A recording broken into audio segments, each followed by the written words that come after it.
Good morning, everyone who came for this catechesis hour and the second service. Good morning again to everybody who was in the first service.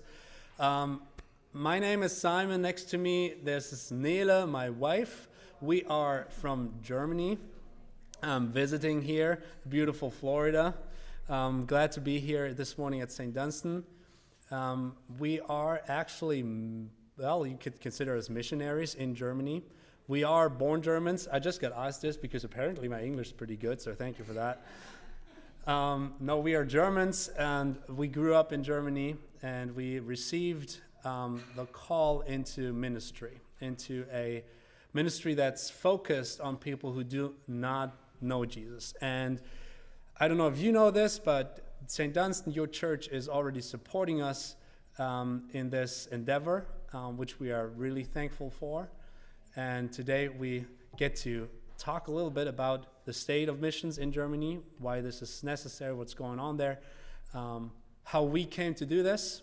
We're not alone in this, too, so we'll introduce some people and, how it's going and what's coming next. So at any point, if there's some question at any point that you need to have, get answered in order to take the next go to the next slide with us, then just raise your hand or just shout or whatever, interrupt us whenever you want to, and we're open for Q&A afterwards as well. We just wanted to take some time here, really, to start and explaining why all of this is necessary, why we are doing what we're doing. So maybe, Father, you can go to the next slide. Maybe you ask yourself, why is it Germany, why is it necessary to do missions there? And maybe you have talked to Jimmy before and he's all about it. So you have a little bit of background info already, but now you get to hear it from the Germans. So, and of course, we're going to be way more precise here. So Germany traditionally being a Christian country, the land of the Reformation, a lot of big theologians came from our tradition, and that's great to look back on and have that as a foundation of our faith. Really, people who thought great things, helped us understand Jesus better. People who, through all different periods of time, left something behind too for us. So we live in Bitburg, which we're going to talk a little bit more about in just a second here. There's really close, only 30 minutes away from the oldest city in Germany, the city of Trier. And Trier is so old that a lot of the big buildings were actually built by Caesar Constantine. So there's this big city gate. It's called the Black Gate, Porta Nigra. It's in the middle of the city. How high is this? 20 feet high or something. It's got 3 stories to it. And you can just walk through there. And you can touch it. And it was built in 250, I think, AD. And you can just touch it. And feel the sandstone giving way to your hands while you're going over it. It's insane. So that's the kind of tradition that has been in Germany. And so there, in that same city, there's one of the oldest churches in the world. One of the top 10 oldest churches, at least the foundations are. So they, of course, got destroyed and they built it back up again. And it's a beautiful, big old cathedral. So that's the kind of tradition we come from. Then we had Luther and the Reformation, which really affected basically almost all the whole world to this point. And then we had things like the Enlightenment and new kind of theology thought, but we also had people like Bonhoeffer. I don't know if you know him, pastor in Germany during the Nazi era, who boldly stood against this regime and had to pay a big price for it. Gave his life for what he believed in. So this is what we come from as a tradition, but this is not how it is anymore. You still have some really big things, but most of Germany isn't Christian anymore. They still call themselves Christians, And that's mostly because of the structure, and I want to explain this real quick because it's really different to here. Once you are born, they ask you at birth, they ask the parents, okay, is your child evangelic or is it Catholic? Or is it none? And then you get of course, you get christened then and baptized, all that kind of things. And then you get put into the church lists, which for most people doesn't mean anything more than once you start working, you got to pay extra tax for the church. It's a on paper belonging to a community, but like most of those have set, when they're 20, have set their foot in a church maybe, let's say 15 times. So you maybe go on Christmas, or well, if you're really into it, you go also on Easter, but that's a big commitment. So it's more like a social structure than active church life for most of people. Some people in those big, we call those the state churches because they're linked with the state. They are also supposed to be separate, and they are, but in the structure, they're tied to the state. So with financially and how the pastors and priests are employed. So you are in that church, and then a lot of people realize I'm not really into this, and they're taking a lot of my paycheck every month, so they drop out. And we've seen that increase over the last couple of years, especially with younger people. A lot of people drop out during over the age from 25 to 35. So as you can imagine, those are the years you start making money after you graduated college. That's when they realize, I was never really into this, and a lot of people are really disappointed with the church. There's also good happening there still. There's a lot of pastors who are still faithful to the faith. Some are really just doing this as a job, unfortunately, and it's paid well, as you can imagine, if it's being paid by tax dollars or euros. So that is the state we're currently at. So that's why it is necessary to bring the faith actually back into church, which seems absurd, but it's really important. Maybe you can put up the next slide, and we got some numbers for you. So the state churches, they actually did a big study which showed that only 2% in Germany are considered evangelical churches with Christians with like a really deep personal relationship. And then there on top of this are some Catholics, of course, who also have this kind of connection, so they are not in those 2%. But they're part of those 11% that I have pointed out. And that's really everyone who still believes in God, in the Christian God. But that could go from, I believe in God, I follow him, I go to church every Sunday, and I give and whatever, like all the things that we say, okay, this makes a Christian, over to, yes, I like the idea of God, and I like Jesus as a moral teacher. I think that's really good. So I believe in God for sure, but I regularly also go to that shaman or the Buddhist temple and get their blessing as well, because what could it hurt? Like, it doesn't hurt to get an extra blessing, right? So these thought people, the people that think this, they are part of those 11%. And then there comes everybody else, 87% who have no ties to the churches whatsoever, more than sometimes on paper. So they are still part of that church officially, but the study shows they're not involved at all, not in a personal level of their day-to-day life, nor in their belief system. So it's not just that they don't go to church, they don't even believe in God anymore, but they're still members of a church.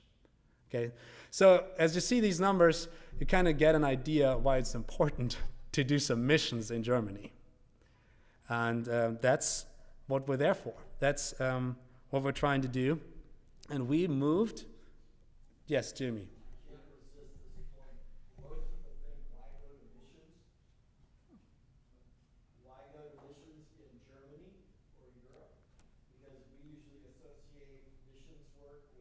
physical poverty, and that's a real need.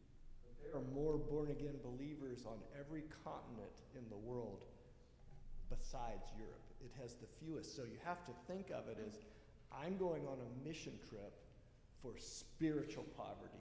I'm going to bring light where there is darkness, as opposed to hope where I have needs. So it's a different perspective.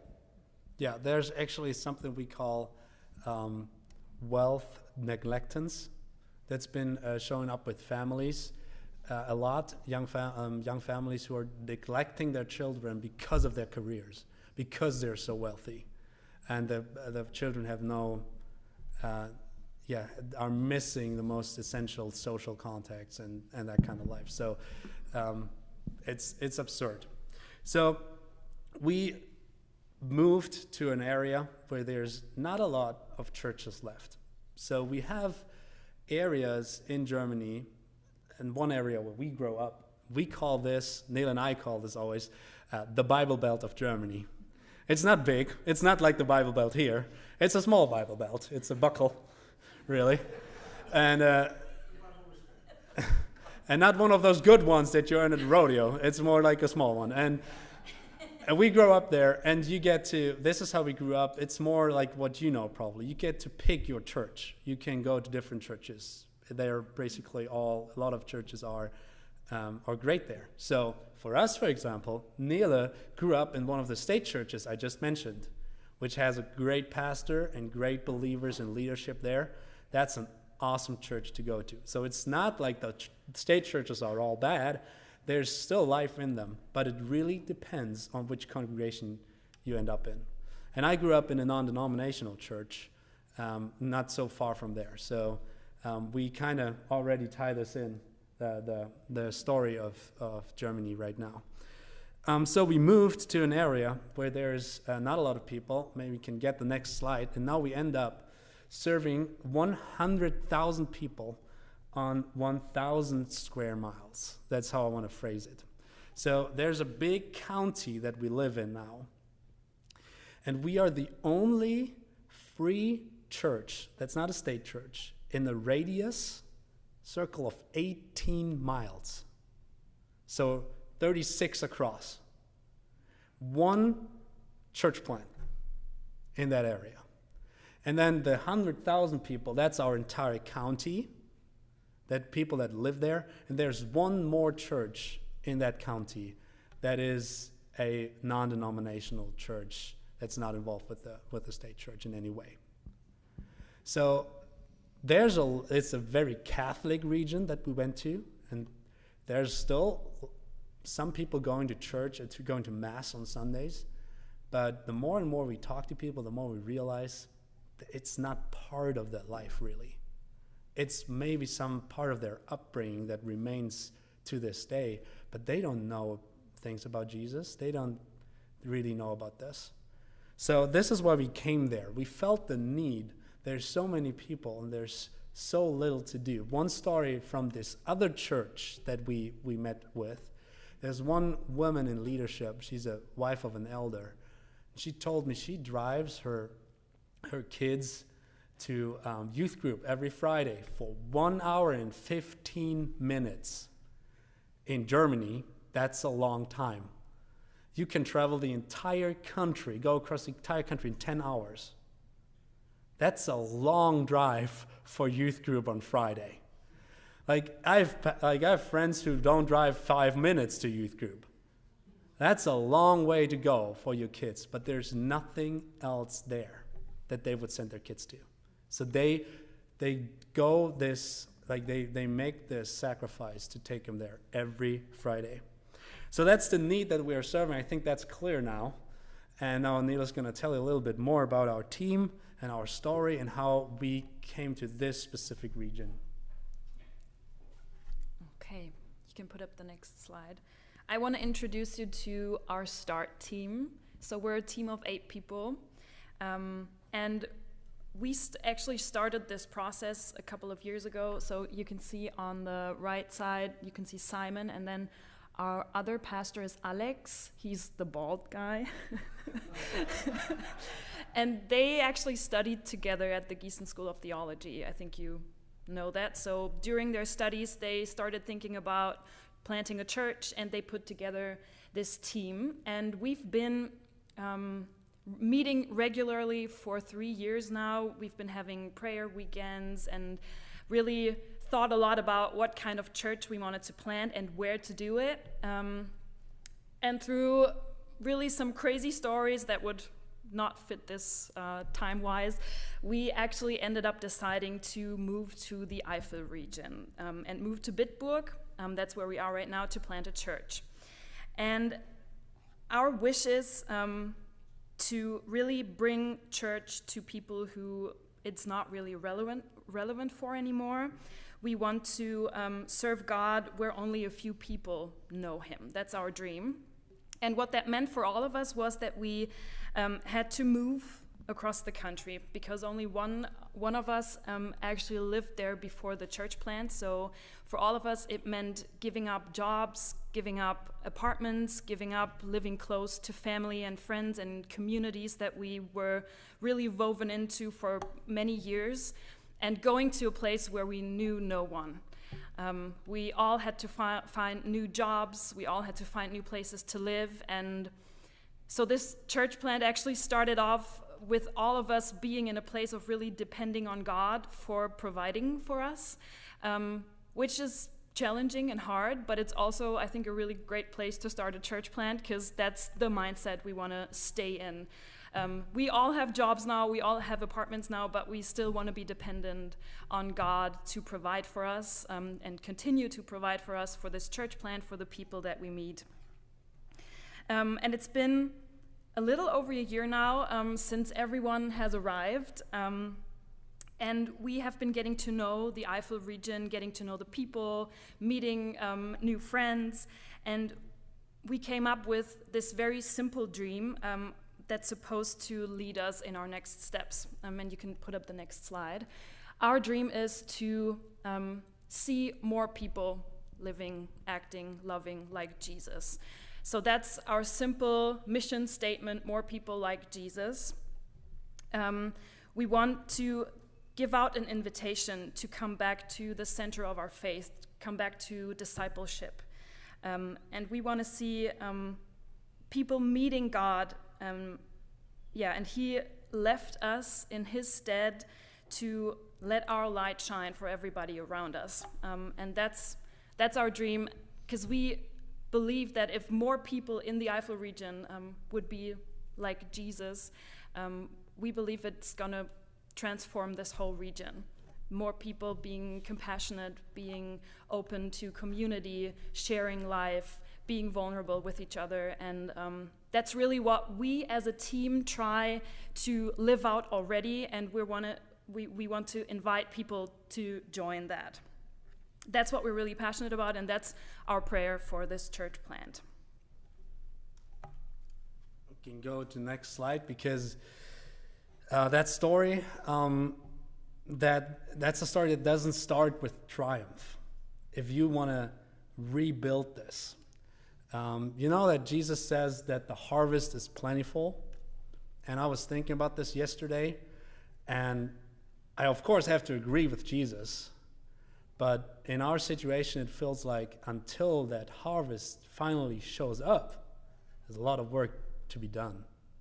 So it's not just, we don't come there with a field that's ripe to harvest. We come there as farmers doing agriculture, not just harvesters. We come there preparing the ground, taking samples, checking what the ground needs, what kind of nourishment it needs. And then we're trying to provide that a little bit, and then we need to let it rest until it's ready. And then we plant some seeds, and we see some seeds grow, we help them grow, we water them, and then we cut away the weeds, all that kind of stuff. But at the same time, there's things that you plants that are dying, that you gotta mourn too. Not everything goes according to plan. There's plants that don't grow, and you find yourself hoping really for a harvest someday. but not this day. So that is something that Steffen and Nata, I don't know if you remember them. Steffen Weil has been here before. They are some mentors for us. That's something that they pointed out to us when we talked. We just talked with them about us having a garden now, where we planted some things, some food to eat, and how hard it is to imagine that there's something actually growing there once you put the seeds in. And they told us, well, that's a lesson for you right there. Get used to that feeling, because that's what church planting is in Germany, and they have many years of experience in it. So we're thankful for that. But it opened up our perspective. So that's what maybe it seems hard to understand sometimes. It's like a dry soil that can't take all the water at once. It needs some time. You need to slowly dribble water on it so it gets really soaked thoroughly. And that's what we feel with this area. We've been told, and we've encountered that already ourselves, that there's a lot of occult stuff, for example, happening in our region. People are into witchcraft and healing ceremonies and that kind of stuff. So we can already feel this is going to take a while, but it's a great work. It's great to do this. It's fun to do this and to celebrate the little wins, see the first kind of sprouts coming up, and be like, yes, let's go. Grow stronger. Let us see some harvest there. And if you remember what Jesus says in Mark, the farmer goes out, he plants the seeds, but he does not make it grow. Only God gives that growth. And nobody knows how it happens, really. It just does. And that's why we always remember that we rely on our Lord to provide this, especially in those moments where it's not going as fast as we would hope it would go. So we're thankful for people like you, as your church, supporting us, who understand that this is not a short-term thing. This is not a mission trip that you go on and you come back from. This is a long-term commitment. This is like in Jeremiah, where it says, build houses and start a garden, as we did, and get comfortable because you're going to be here a while. So we're so thankful that we can do this. And you know what? For the sake of it, I just want to go back to that map of Germany, because I realized we didn't tell you where exactly we are. So, where is the map? Go back. Yep. Oh. It's the slide with the number. Slide number 3. Thank you. So I forgot, I didn't tell you this. We are, if you go from the left bottom, there's a circle like this in the bump, and you go out of the bump again, and then on the outer border. That's where we are. So the very west of Germany. And if you have people in the Air Force maybe, you might know a place that's really close to us, as Father Lewis we just had a chat about this, because Father Lewis actually lived in our area. He lived in a village 5 minutes away from Bitburg. And the Air Force base there is called Spangdahlem. So maybe you've heard of it before. Ramstein isn't too far either. That's like 1.5 hours away. So yeah, that gives you a little bit of an idea. We're really close to Luxembourg and close to Belgium. So do you want to? Yeah. Yeah, 15 minutes. We've got 15. Echternach. Do you know Echternach? No? Okay. That's a border village in a town in Luxembourg. That's 15 minutes away from us. Yes. So I'll hand it over again to see what we're doing. You can pull up the slide, what we are doing and next steps. Yeah. Okay, so that was a lot of talking about how we're all thinking this up and what we want to do. But what are we doing right now? So I think for the last year, probably, we have been doing something we call Abendlob, which is an evening praise, if you would translate it. And we meet in private homes.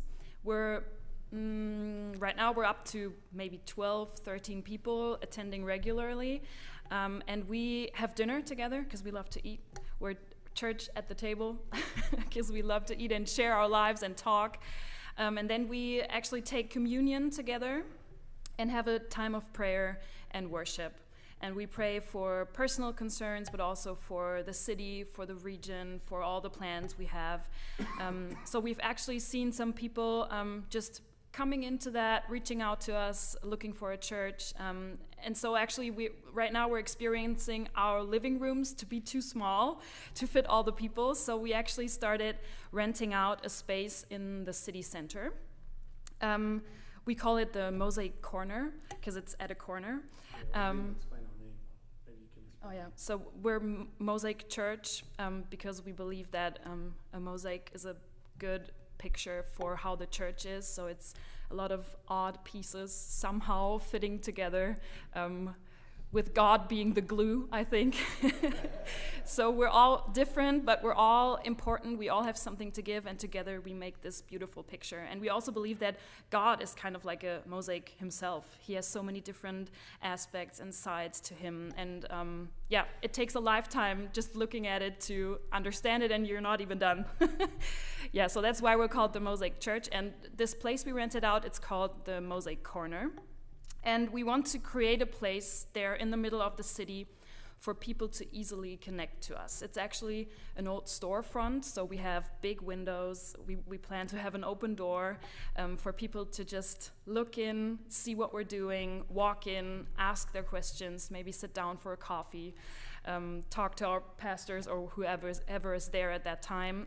But we also plan to do our services there. So we're planning to move just from the evening praise to having regular services in our new space, and then having small groups that stay in that very intimate living room setting, going deep, living, sharing life together, but also having this very public, right in the middle of the city space for people to, I think a lot of people probably need to be able to just walk in, sit in the back, see what it's all about, not being talked to too much at first, so they can just get a feel for what's going on. And we hope to really create a place that just radiates that light and that life that we experience through our relationship with God out into the city. That's what we're planning to do. So it's all about inviting people to join us, to get to know us, and then entering into discipleship with Jesus, because that's really what this country needs. We only, like we said, our mission statement is more people like Jesus, and that's exactly what Jesus offered. It's like, come along, follow me to see what I'm doing, learn to do it yourself, and then spread the news and show it everybody. So that's why we're putting a huge focus on discipleship, because we think, and we're not alone in this, we're actually part of a network in Germany. There are a network of churches and leaders who are realizing this. That this is our way to go back to what really matters, to the heart of Jesus, which is discipleship and following him. Yeah, but that's not all easy, and now we can show you actually our Mosaic Corner on the next slide. That is our little place. It's not big. It's, as we said, it's a storefront, and you gotta, everything's smaller in Germany. Everything's bigger in Texas, but everything's smaller in Germany. So this is our space that we have rented, and we are super thankful. There was a lot of prayer involved, and it took so long because Germany is a very bureaucratic state, and you have to have a lot of legislation that needs to go in this. And this is exactly this hasn't stopped for us, actually. We have now rented this place, but we keep running into different things that the state wants us to provide, or the building code needs to be changed, or whatever. So we are facing a lot of challenges with this room, which is honestly really wearing us out right now. We see this. Yes, you got a question, please. What do the words mean? Yes. Oh, what the words mean? Yeah. Those words mean there's church developing here. So, yeah, that's what we hung up the first day we got it, because it's just inside. It's basically a raw building. There's a lot of work that needs to be done. There's paint coming off the walls and all that kind of stuff. So that's why we put this up. It's like a development site for a church. And it's got our website on it and a QR code so people can when they walk by, they can get more info about us. Because that street that we're on, you can see the cobblestones. It's actually, there's no cars allowed there, which is pretty common in Germany for the very old city centers. There's walking zones. It's like a shopping center. And then you will have all these different stores, and you just walk these streets. And since Bitburg's not a really big town, we only have one street that's like this, and we are on it. And that was important to us to be right where it's at, where people walk by, not just drive by. That's too fast. They need to walk by. They need to look inside. Is there like an upstairs to it? Nope, it's just that. It's just this. We have one big room and then a small back room. And we'll try to do a lot of different things. We want to keep it very flexible in there. So no chairs. We banned chairs already. No chairs. It's going to be tables and different seating areas, but it's not going to be like rows of chairs or that kind of thing. No, it's going to be a huge table that we want to have to eat together, to have communion together at. Yes? This is convenient to have it in my hand. You've mentioned the political structure behind you. Social-wise with social media, is that a friendly environment for the growth of your church? Yeah, that's something we are considering. We chose not to start with it yet because we want to have a clear call to action on social media. So we want to do something and then invite people to come join us. And we feel like this is really, right now, we don't have the space for that. So it's really holding us up, and that's why I'm saying like this is frustrating for us. Our goal was, and it still is, our big dream, to have service there on Christmas Eve. That's what we want to do. But we just got a quote for some work that needs to be done for a toilet. It's a small bathroom. It's really not a full bathroom. It's one toilet and a little sink. And they want $15,000 from us to do this. And there's just no way there's no way we spent that much money on the rented place in the very start of our church plan for a toilet. But we have to have a toilet by law in order to do this. So you can see how why it's frustrating for us. It's hard to resolve this quickly. It's hard we were trying to reach out to people. Just the other day, I sent out an email to our newsletter, to all the people that are supporting us. If anybody has a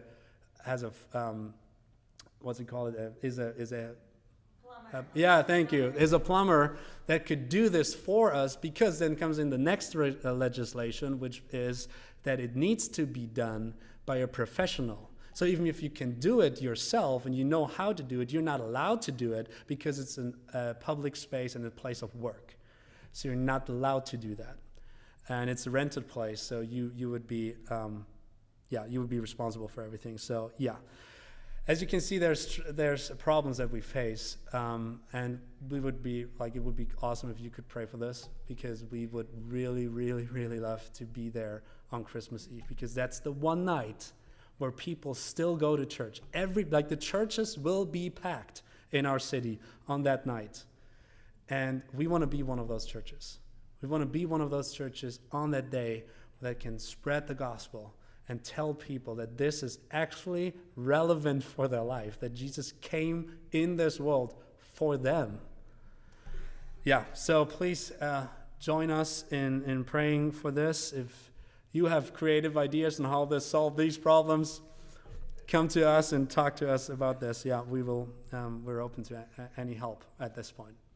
So yeah, that's what's going on right now. This is really the top of the latest news. I wish it was better news, but that's what we got, and this is what God, we always says this is what God throws at us, and we'll take it. We'll take it and we deal with it, and He trusts us that we can do this. So we'll try to be faithful here, and push through. So to end this, I got a slide with 3 QR codes, which you can take a picture of if you want to. Did you see it? Yeah, there it is. So I've got 3 things that you can do. You can scan this QR code and receive updates from us. I think some of you are already on our email list. We realize that we need to adjust our mailing, our emails to our U.S. American recipients in a different way. It probably needs a different format. So you can join there. There's not going to be an email coming real soon, but we're actually working on doing a podcast setting, little talk with Alex, my colleague, and me, where we explain more of the things that we do for a U.S. American context. So maybe some of the things you already heard, but that's probably going to be our way moving forward. And other than what we do for our German friends who really kind of get the idea and know what's going on. And if we say to them, well, we have to do this by a real plumber, they know, yeah, we know. But yeah, sign up on that form, and it will take you to our German website. You can scroll down. There's a MailChimp form there, and it's got the info in English as well, and it may send you an email in German where you have to confirm that you want to join this email list. And I think all of the phones have now auto-translate in there, so maybe you can tap that. Then the second thing you can do, in the middle, you can visit us in person. Because Jimmy is actually taking a team on the mission trip next year. That goes through the FTH. It's a new Reformation trip. And we will be one of the stops on that trip. So you will fly into Germany and you will tour a lot of parts of Germany, and you will see Trier, because we'll take you there. And you will see Trier for yourself, the old ruins in the middle of the city, the old cathedrals. You will be taken by Jimmy to Wartburg Castle, where Luther has translated the Bible into German when he was in hiding. You will go to Nazi concentration camps and see that part of the dark period of Germany as well. And you will be at the FTH itself, getting some lectures there actually in English from the professors, getting to know the faculty, all that kind of stuff. So if you want to stop by and help us, we'll set up a outreach program on that Sunday that you'll be with us. So hopefully you will see this space done, and you will see it finished, and you will see it put in action for God's word, and you will be a part of this. So please come visit us. We would love to have you.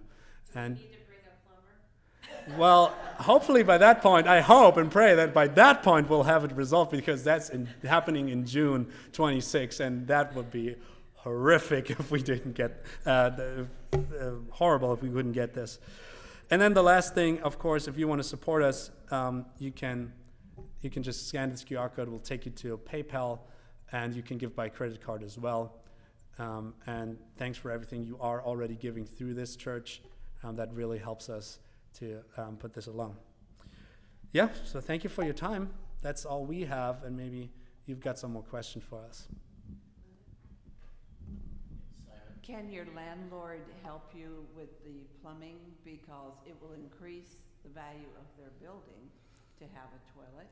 Yeah. When you've outgrown this space and you have to go to someplace bigger, they have an improved building. Yeah, so that's what we negotiated with them at first, and they agreed to give us 3 months of free rent, which we thought at the time, yeah, that sounds about right, but that is like 1/3. Not even a third, it's like a tenth of the cost that the plumber now wants to do the toilet. So we already had an agreement with them that's in writing, and we didn't think that the cost would be that high. And now we're searching for ways to cut it down, because we were more thinking like maybe if we let it be done by a plumber completely, it'd probably be like $5,000. Now it's 15, that's just too much. And we are planning and doing a lot of our work ourselves, the things that we can do, like painting and that kind of stuff. So that should cut the cost down a little bit too. But we'll just right now we need someone who does the work for us quickly and professionally, and hopefully for a price we can afford. Yeah, it took a long time to get an estimate from the plumber as well. So that kind of held us up. So social media can always take us in the wrong direction.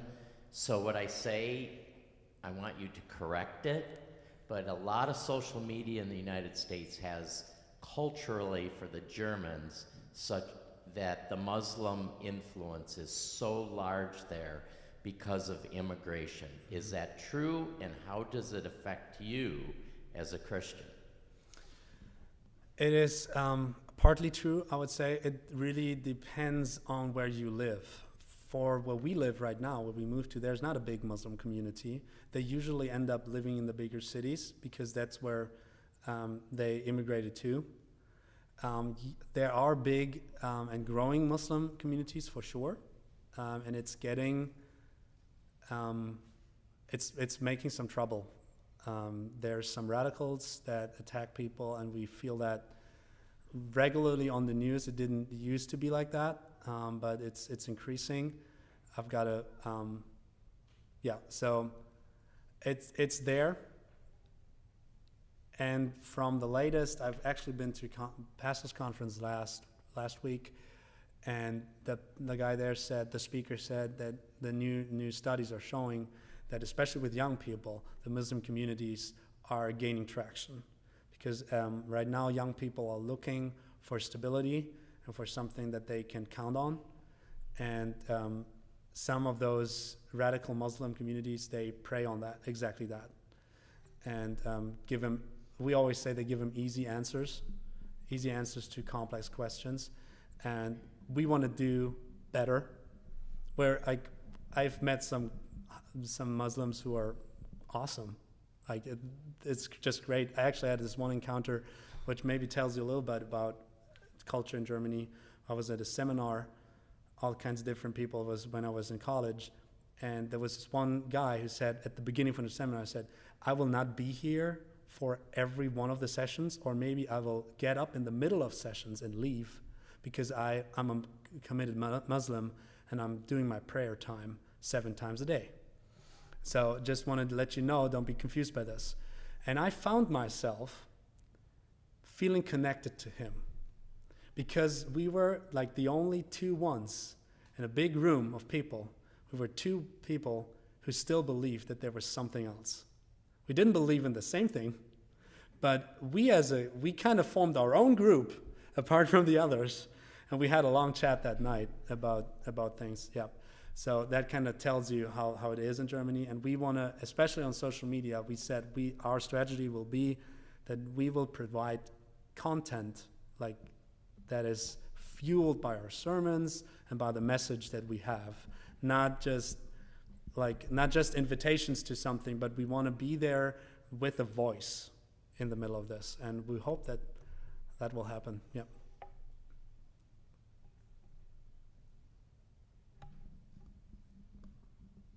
Any more? What immediate needs do you have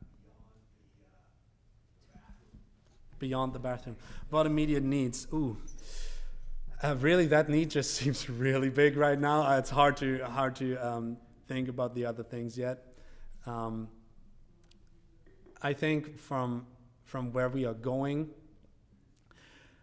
we need more ways to be able to connect to different groups. So, for example, we would love to have something like youth ministry coming up because we see a big need for this. Something for young mothers with children where they could meet. We have a lot of, there's a need because there's not a lot of programs that you could take your kids to. And that's just a basic need. So for these kind of things, we always, it sounds weird, but we always need funds for these kind of things. Because that's our next step. Once that building is put in how we want it, we need to furnish it. We need to make it a place where people want to go and have a place to sit or rest or get a cup of water, really. So that is what the need is on a very material level. If you talk about the spiritual needs, we need more people. You can pray for more people who are really already committed to Christ and have a heart for missions that will join us. Since this is an area where not a lot of churches are, doesn't mean that there's no Christians. Like, Christians move over the country for all sorts of reasons. So we have had multiple people reaching out to us saying, hey, I've lived here for so and so long. I'm looking for a church. Can I come? And of course you can come, but what we really need are people not looking for a church for themselves. We need people who want to be the church for others. So if you could pray for more people like that, our mentor Stefan always said, fat people, faithful, available, and teachable. So we need some more fat people, and that would be great. People who join us in this real, like the heart that we want to, the heart of this church, to see more people become like Jesus. Yeah, if you could pray for that would be awesome. And pray for revival, honestly. Like, we have some people, some leaders in Germany, as I said on that conference, that guy was talking about, hey, there's a revival coming. It's already happening in Gen Z in UK and Gen Z in France. And he said, it's coming for Germany, get ready. And we want to be ready once that hits. And we want to be part of it. So, yeah, be praying for that. Yes. So, just to piggyback kind of off of what John was asking and what Jimmy had said, do you see that, you mentioned that there's a rise of occultism in your area, and that the Muslims are gaining some traction because they're able to offer answers. Do you see that, particularly in the youth, I guess, in Germany and in Europe, that there's a reaction to the emptiness of secularism? I'm having shivers right now, yeah. So perhaps the ground is more fertile than we think. Yeah, I think you're totally right. There's been a big disillusionment with what secularism and expressive individualism promises. They realize this is not it. Like, if I can be anything, what should I be? Like, if I have the whole world open to me, how do I make a good choice? And how do I not? Like, do you know the words FOMO and FOBO? The fear of missing out and the fear of a better option. And this is what drives young people. It's fear. It's just plain fear. And my wife can probably tell you more about this because she's a child therapist. Yeah, so I work a lot with kids and teenagers with mental illnesses. And yeah, they have big questions. And most of them don't have anyone to answer them for them. So they look to peers for answers. They look at social media for answers. And we think there is a really big need for deep relationships, especially with young people, being there for them, spending time with them, enjoying spending time with them, because a lot of parents don't enjoy spending time with their kids. Answering their questions, taking them seriously. And that's a big phrase we always use, not giving easy answers to hard questions. And we think that all these other religions, they're gaining traction because they provide answers. And maybe it's time for Christians in Germany, that's what I can speak for, to be more serious, because a lot of the state churches, they've been kind of lukewarm, I guess. So maybe people are looking for a radical love, radical sacrifices, being there for people, not looking out for yourself only, looking out for others, being able to really connect with others, living in deep community. I think that's what, especially young people, that's what they're longing for. And we hope to be a small part of an answer there, maybe, just giving our time, giving our hope that we have, because that's what a lot of them really need, is hope, is a perspective, something to believe in. Yeah. So tying back to the question, you're probably right that there is a lot of fruitful ground already that is kind of left after the fire went through, but we're not sure yet. This could be, like, we don't know yet. We have to check it. We have to work for it. We want to reach that young generation, because those are the ones who are dropping out of church. So they for sure don't find what they're looking for in the state churches, which we see by the numbers right now. But I firmly believe that once we part of that preparing the soil kind of thing, what I'm talking about is understanding the depth of our own culture and why we do things like we do things, if that makes sense, and how the gospel transforms the deepest parts where our roots grow, and not just what's on the surface. Because I feel like we have to really, this could be huge, there could be a plentiful harvest, but only if we bring it to the very foundation of our own thought and let ourselves get completely renewed in our spirit, as the Bible says, so that it can come forth. It's not something, I wouldn't say that what it's there in Germany you can just build on. I wouldn't say that. I think there's something that needs to change. We need to throw something out and get something new in. Complicated answer. Yeah, it's a complicated answer, sorry. No easy answer. Well, we need to wrap up, so can you ask him after in private, or do you need to ask him right? All right, yeah, thank you guys very Thank you. much. They'll still be around for half an hour. I know some of you don't do well with QR codes, so I will get I'm those sorry. links and send those out this afternoon with the recording. You're welcome.